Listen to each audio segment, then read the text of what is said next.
pergunta que chega para a gente aqui também é aquela pergunta relacionada à superestimativa das quantidades previstas numa ata de registro de preço, muitas vezes chamada de quantidades artificiais. Eu vou ler a pergunta aqui. Em 2021, um órgão da administração pública realizou um edital para a contratação de 100 mil frascos.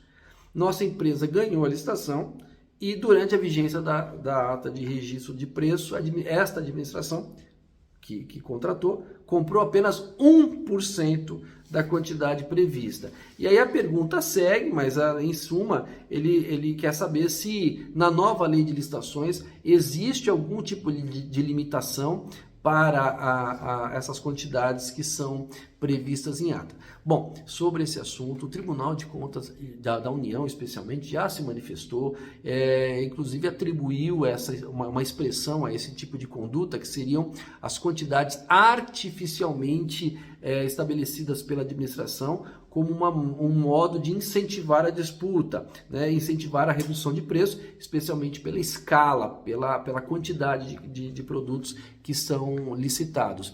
Agora, quando a empresa participa, brilha os olhos em relação àquela quantidade enorme, mas quando se vai ver na prática, a administração muitas vezes contrata muito pouco ou quase nada daquela quantidade e o licitante se sente enganado.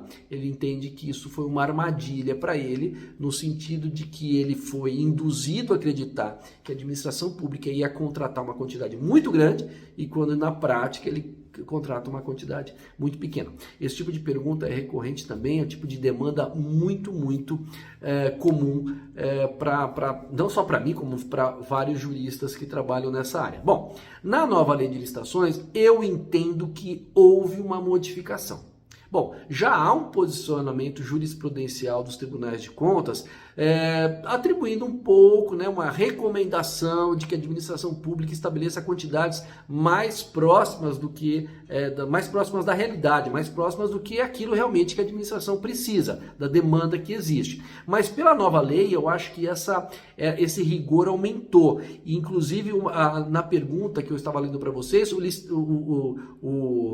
a pessoa interessada pergunta: como é que eu posso, inclusive, combater essa quantidade excessiva da ata de registro de preço? Bom, vamos lá. Por um lado, a administração pública tem como a primeira etapa da contratação o estudo técnico preliminar.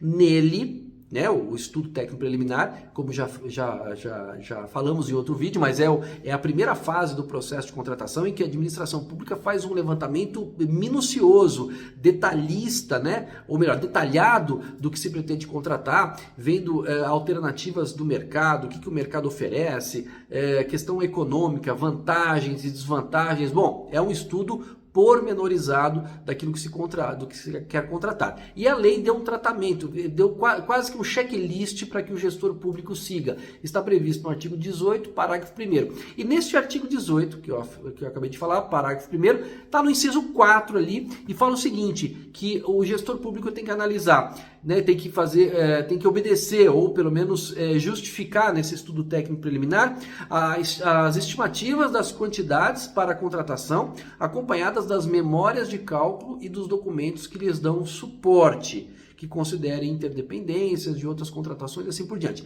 Mas percebam que o legislador disse que o gestor público deverá fazer estimativa de quantidade acompanhada da memória de cálculo e dos documentos que dão suporte. Ou seja, há que se fazer um cálculo daquilo que se quer contratar. E aí eu entendo que a legislação deu um complemento. E esse complemento vem no artigo 40, inciso 3. E o que diz o caput do artigo 40? O planejamento de compras deverá considerar a expectativa de consumo anual e observar o seguinte. Aí eu vou para o inciso 3. Determinação de unidades e quantidades a serem adquiridas em função de consumo e utilização prováveis, cuja estimativa será obtida sempre que possível mediante adequadas técnicas quantitativas. Então vejam, há dois dispositivos que não haviam, não há uma correspondência na Lei 8666 e que agora existe na nova lei, no novo regulamento.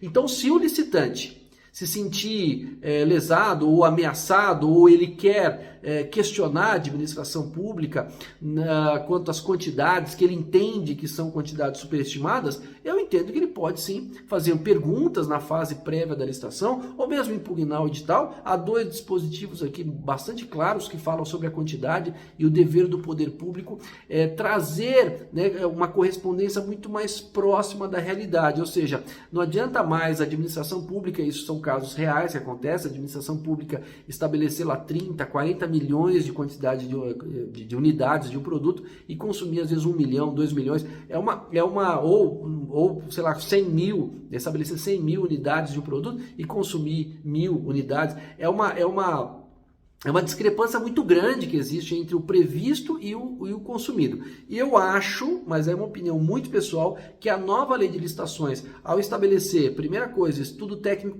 preliminar, artigo 18, parágrafo 1º, inciso 4 e artigo 40, inciso 3, fixou um dever, né, de maior diligência do gestor público para estabelecer aquilo que de fato, as quantidades que de fato serão consumidas. É óbvio que é impossível chegar às vezes numa ata de registro de preço ou numa licitação para registro de preço, chegar numa quantidade exata do que vai consumir, porque se houvesse essa quantidade, seria feita uma licitação para contratação, né, automática ou direta. Direta que eu digo um pregão ou uma concorrência já para contratação. Mas quando você faz a ata de registro de preço é porque ainda não se tem a quantidade exata ou a certeza do consumo. Mas o que não pode é transformar isso num padrão em que se pede muito e se consome muito pouco, porque aí existe um histórico de consumo, existem técnicas adequadas para medir demanda. Então, eu acho que o legislador deu atenção a esse ponto, sim.